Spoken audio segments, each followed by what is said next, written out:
Welcome back to NTV Weekend Edition. Thank you for staying with us. Starting tomorrow, Uganda is hosting the 64th Commonwealth Parliamentary Conference for the second time since 1967. The conference is taking place from the 22nd to the 29th of September 2019 in Munyonyo. The conference is hosted by the Commonwealth Parliamentary Association, that is CPA, the Uganda branch, and the Parliament of Uganda. Tonight, we do talk to Dokoto North Member of Parliament, Paul Amoru, who is our guest today and shares with us some insights of this meeting. Welcome to Talk of the Nation tonight. Thank you so much. Yeah, yes. No problem. Now, for several weeks, everyone has been talking or singing about the Commonwealth Conference. We do want to understand as Ugandans, what is it really about? Well, thank you so much, and want to greet our viewers out there. This is a very special moment for Uganda. It's the second time we're having this since Uganda gained independence. The first conference we had in 1967. And part of the package that we want to bring to walk Ugandans down the memory lane is we are partnered with the media houses with New Vision in particular, to do a reprint of the newspaper that was run on the day of the opening of the 1967 conference, and so this package will be there, I think, from tomorrow. But otherwise, CPC or CPA is an association of parliaments that were once colonized by Britain, and including Britain itself. And it has specific virtues, commitments, practices. For example, all the tradition you see in our parliament, the sitting arrangement, the rules of procedures, and all of this is directly picked from the Commonwealth tradition. So from yesterday, we started receiving visitors that will come from over 170 parliaments. Some countries have state parliaments and then the federal parliaments. That's why the numbers go up. But it's a great moment and a vote of confidence in Uganda. First, for us to associate with the Commonwealth family. We were suspended in 1972. And so it is not automatic that one country will belong to Commonwealth. You have to meet certain democratic standards. Let me stop you right there. What are these democratic standards that Uganda has that made it qualify? First and foremost, you need to have free and fair regular elections. Okay. You practice democratic elections and in a multi-party dispensation where parties are able to sell their ideologies and programs, and they are able to be picked by the different voters. Also, you have parliaments that are open. They are not opaque. Okay. As you know, the Parliament of Uganda we have journalists. Our sessions are broadcast live, so that even in the committees, so that nothing is hidden to the public. A situation where you have separation of powers.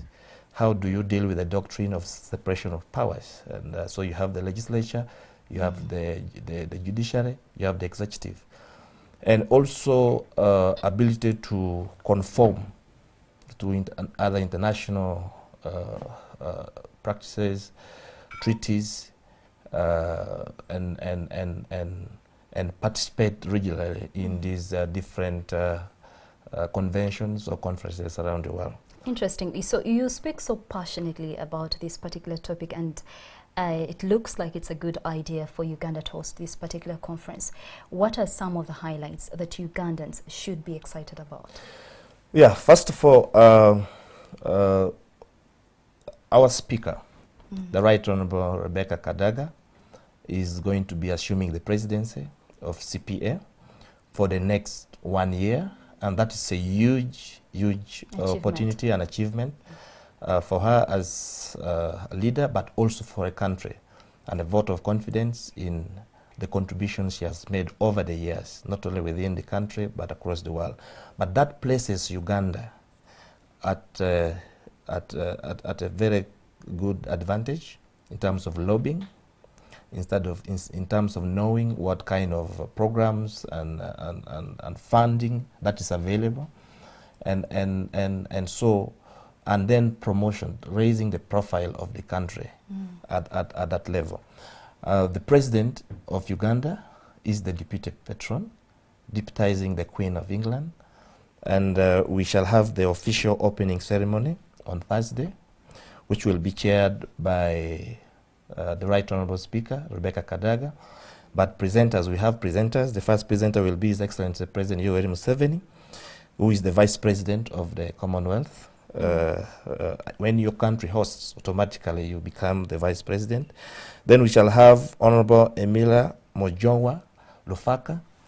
This is the Deputy Speaker of the National Assembly of Cameroon and Chairperson of the Commonwealth Parliamentary Association. And also we shall have Mr. Akbar Khan, the Secretary General. So this will be the main speakers, 3 of them, chaired by the Speaker herself on Thursday. But we shall also have many more other activities. We have invited a number of cultural groups from across the country that will perform. We have also produced official video that promotes Uganda to the rest of the world, and it's a very unique video with very new clips that probably many Ugandans haven't seen. It is updated. It has the bombardiers are there. It has the ginger hanging bridge. Interesting. Yes. I know the theme this year is adaptation, engagement, and evolution of parliaments in a rapidly changing Commonwealth. How relevant is it? Yes, it's very important. Within the Commonwealth, it is there's focus now in seeing a parliament that is responsive, a parliament that is not static, parliaments that are moving with the times.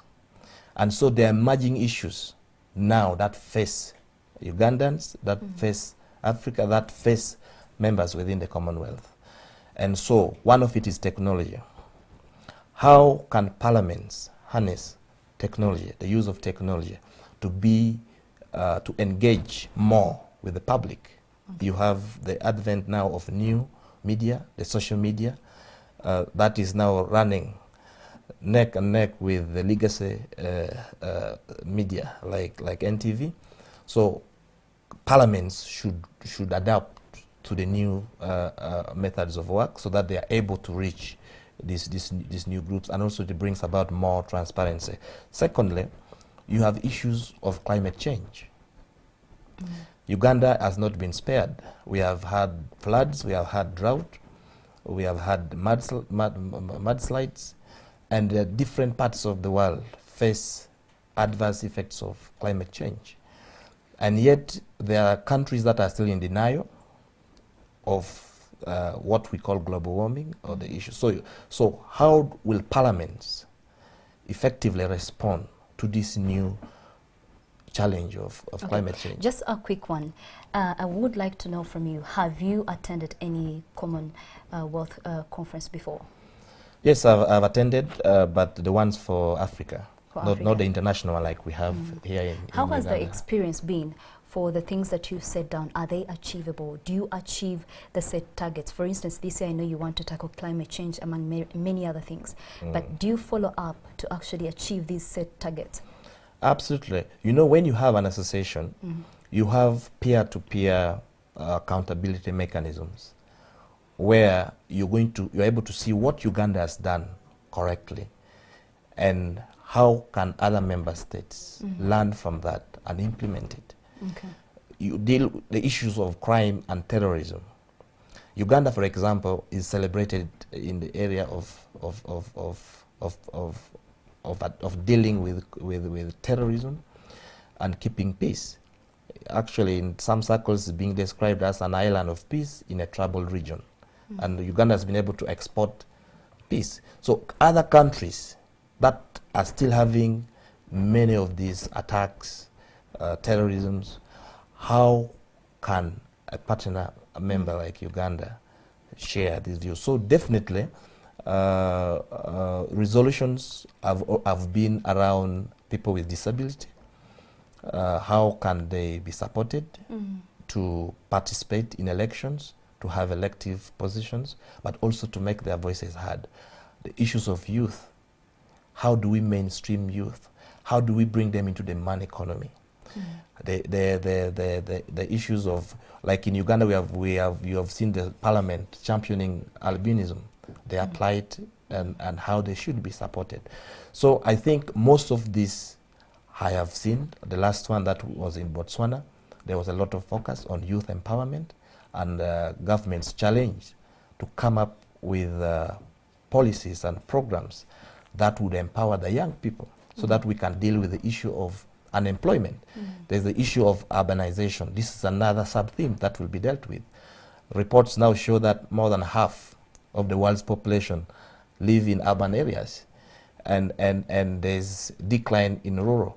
So we have many people who are unable to be productive, and pressures are getting into the towns and the cities, and crime is shooting up. Okay. So what line of legislation do we need to have, and how can parliaments ensure that the executive is able to implement these resolutions to the extent that it will serve the purpose of the conference. The purpose of the conference. Thank you so much. And maybe finally, just in a few seconds, I can see so many people here asking, to the common viewer watching us tonight, how do they get to benefit from this conference? They want to attend the conference, but they stay in Uganda. Yeah. How do they benefit from it? I think that there are two approaches with it. We have the immediate benefits. The immediate benefits include business opportunities. Yes. We have invited people from across the country, not only in Kampala, to come and do exhibition, even small scale business people. We have invited dancers. We have invited then the foods that are being eaten. About 2,000 guests will be in Kampala. Lots of monies will be here. Did you say 2,000? Yes, because you have delegates, about 1,000, but then you have accompanying persons, you have observers, you have other non-government actors, people who are pouring in and want to sit through the sessions and then observe and make reports. And then the huge foreign exchange we are going to get from this tourism. There's already a move to promote tourism sites across the country. And when we market very well our country and the tourism potential, then government is going to generate more revenue that will end up in hospitals, that will do electricity, that will do roads. And above all, Uganda continues to stand tall among community of nations. As we continue to stand tall, we do want to thank you so much for making it to our studios tonight. And I think it's a good idea that we'll be hosting this particular conference so much, and of course it will sell Uganda to the rest of the world. I've been speaking to the Dokolo North Member of Parliament, and we do thank you for joining us tonight. That was it in Talk of the Nation. Keep it NTV.